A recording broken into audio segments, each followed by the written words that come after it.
बहुत धन्यवाद।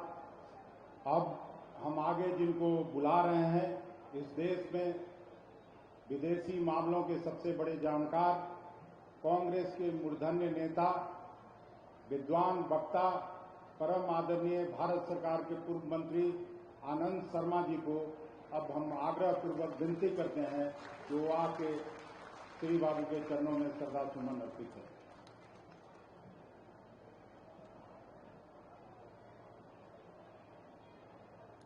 बिहार कांग्रेस कमेटी के सम्मानित अध्यक्ष भाई अखिलेश प्रसाद सिंह जी, मंच पर उपस्थित हमारे देश के और इस महान राज्य के बड़े नेता मौजूद हैं, चौधरी भूपेंद्र सिंह हुड्डा जी, जो उत्तर भारत के नहीं पूरे भारत के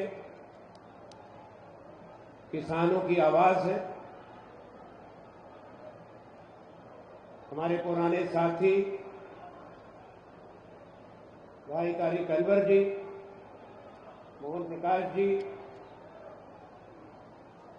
पूर्व अध्यक्ष रामजतन जी, मदन मोहन झा जी, तो सबके नाम नहीं लूंगा। फातमी जी बोले, संसद हैं हमारे मनोज जी, सम्मानित विधायक हैं, मंच पर उपस्थित पूर्व विधायक हैं और तमाम हमारे संगठन के साथी जिनका अखिलेश जी ने और इस सभा के संचालक ने नाम लिया है, मैं आप सबको इस संबोधन में बड़े सम्मान से शामिल करता हूं। इस सभा में उपस्थित हमारे कांग्रेस के साथी कार्यकर्ता, बिहार के भाई बहन, नौजवान साथियों, ये एक विशेष अवसर है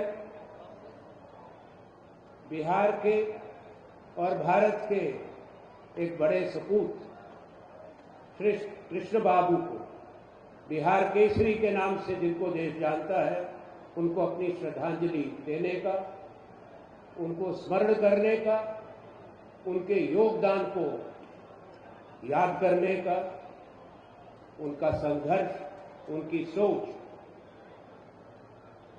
बधाई देना चाहूंगा अखिलेश जी को कि आपने निरंतर हर साल इसका आयोजन किया और हमें भी अवसर दिया कि हम आए, अपने लिए भी श्रद्धांजलि दे सके। एक ऐसे नेता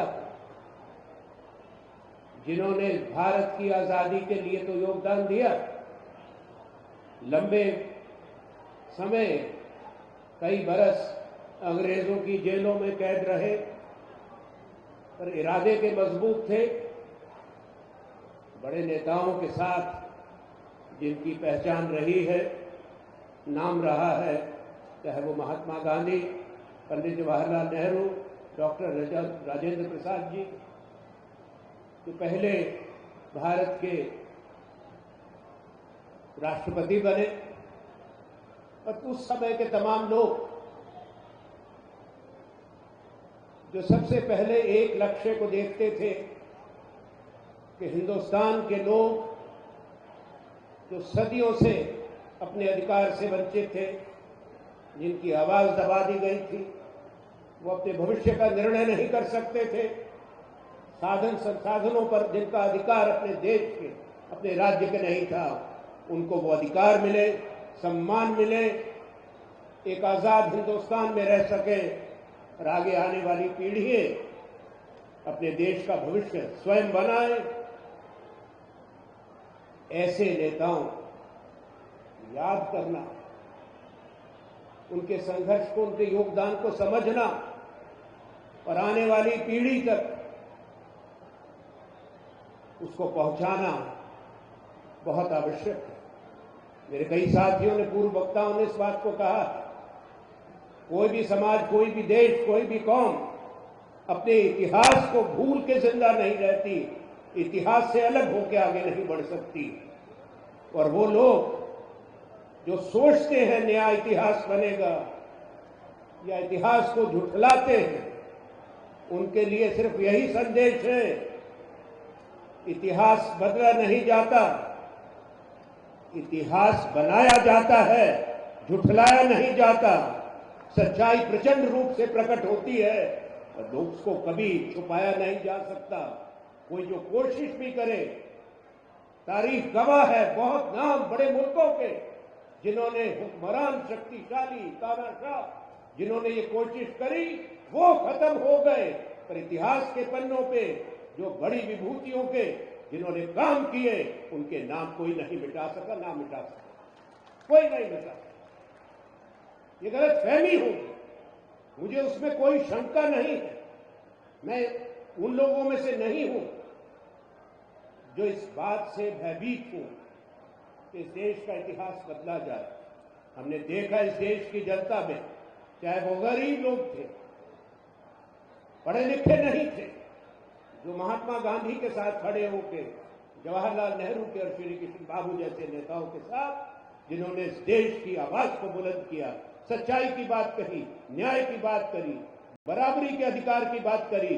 आजादी के हिंदुस्तान के अंदर सबसे बड़ी बराबरी वोट के अधिकार से दी, संवैधानिक अधिकारों से दी। इस संविधान ने हर किसी को, कोई भाषा हो, कोई धर्म हो, अमीर हो, गरीब हो, किसी जाति का हो, सबको बराबर किया। वही इस देश की शक्ति है। और आज भी मैं इस बात को मानता हूं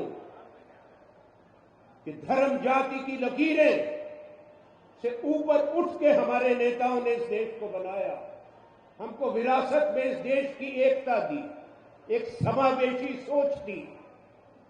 कश्मीर से लेकर कन्याकुमारी तक, पोरबंदर से लेकर गुवाहाटी और पूर्वांचल तक पूरे भारत को एक करने का काम किया। यही हमारी शक्ति है। हम बहुधर्मी देश हैं, बहुभाषी देश हैं। आज जो हो रहा है, दूसरी आवाज आपकी और हमारी है।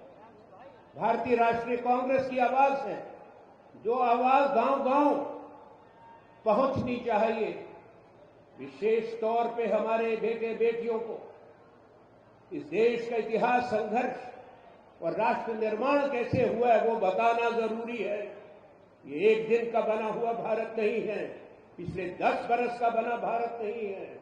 इस भारत का सफर मई 2014 में शुरू नहीं हुआ। हम प्राचीन देश हैं और इस देश की आजादी के बाद जो बना, देश के अंदर जो बड़ी संस्थाएं बनी, उच्च शिक्षा के संस्थान बने, IITs बनी, IIM बने, वहीं से भारत मजबूत हुआ। और श्री कृष्ण बाबू जी ने, उन्होंने बिहार में किया, समाज के अंदर क्रांति लाई, समाज में सुधार लाया। बिहार में मुख्यमंत्री के रूप में अपने कार्यकाल में क्या नहीं किया। 3 बड़े विश्वविद्यालय उसी समय में बने, चाहे पटना है, रांची है, विश्वविद्यालय बने, सबसे बड़े कारखाने बने, HIC के जो बड़े कारखाने बने, देश की सबसे बड़ी ऑयल रिफाइनरी बनी, बड़े स्टील प्लांट बनाए। वो सूची लंबी है, पर जिक्र इसलिए जरूरी हो जाता है कि देश और इस राज्य के निर्माण निरंतरता रहती, वो कड़ी कभी टूटती नहीं है। जो बुनियाद बनाई गई उसी पर आगे की इमारत बनती है। सही वारिस वो होते जो उसको संजो के रखे, उस सोच की, विचार की, उस पूंजी की रक्षा करे और उस पर किसी तरह की चोट न लगने दे। अगर एक सामयिक बात को देखकर हम चूक कर जाएं और इस सोच पर, जो राष्ट्रीय सोच है, दर्शन है, जो मूल्य और सिद्धांत जिन पर चलकर हमारे नेताओं ने हमको आवाज और आजादी दी, हमारे अधिकार दिए, अगर उसमें कहीं चूक हो जाती है तो आने वाली पीढ़ियों को नुकसान होता है। मैं ये समय नहीं बहुत ज्यादा बात कहने का, आप सब लोग जानते हैं, सुनते हैं, अपने नेताओं की बात जानते हैं। पर ये धरती बिहार की एक है। हम आज आते हुए हुड्डा जी में तारीख जी बात कर रहे थे, जिसने इस देश को बड़े संस्थाएं तो दी, पुराने प्राचीन काल में बड़े विश्वविद्यालय और शिक्षा के संस्थान दिए, सबसे बड़ा साम्राज्य भारत को दिया, जिसका परचम पूरे देश में और देश की सीमाओं के, आज की सीमाओं के बहुत बाहर दूर तक था, काबुल कंधार तक, जहां पे यहां का ध्वज जाता। तो ये इस धरती, इस बिहार का बड़ा योगदान है, और वो योगदान देश के निर्माण में है। केवल बिहार के नहीं, यहाँ के नेता, यहाँ के संगठन पर एक बड़ी जिम्मेवारी है कि दोबारा पुनर्जीवित करें संगठन को। जब तक इस धरती पर, बाजू के बड़े सूबों में, उत्तर भारत के अंदर सब जगह कांग्रेस की वापसी होगी, तभी भारत की एकता मजबूत होगी, हमारे बेटे बेटियों का भविष्य सुरक्षित होगा। जिक्र हुआ यहां पर, पूरे देश ने देखा, अब उस पर क्या बोले। अभी चुनाव हुआ, नतीजे आए आश्चर्यजनक, लोगों की राय कुछ और थी, मशीन से कुछ और निकला, नतीजा कुछ और हो गया।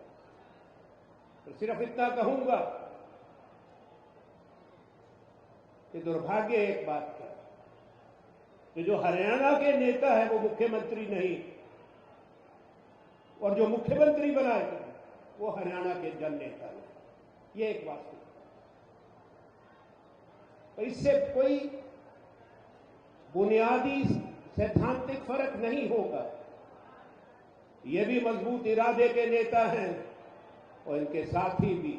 वो आवाज जो उठती है किसान के लिए, नौजवान के लिए, इस देश के भविष्य के लिए, राज्य के भविष्य के लिए, वो हमेशा बुलंद रहेगी। मैं इन शब्दों के साथ अपनी बात को विराम देता हूं, एक बार पुनः अपनी श्रद्धांजलि देते हुए। धन्यवाद। जय हिंद, जय भारत।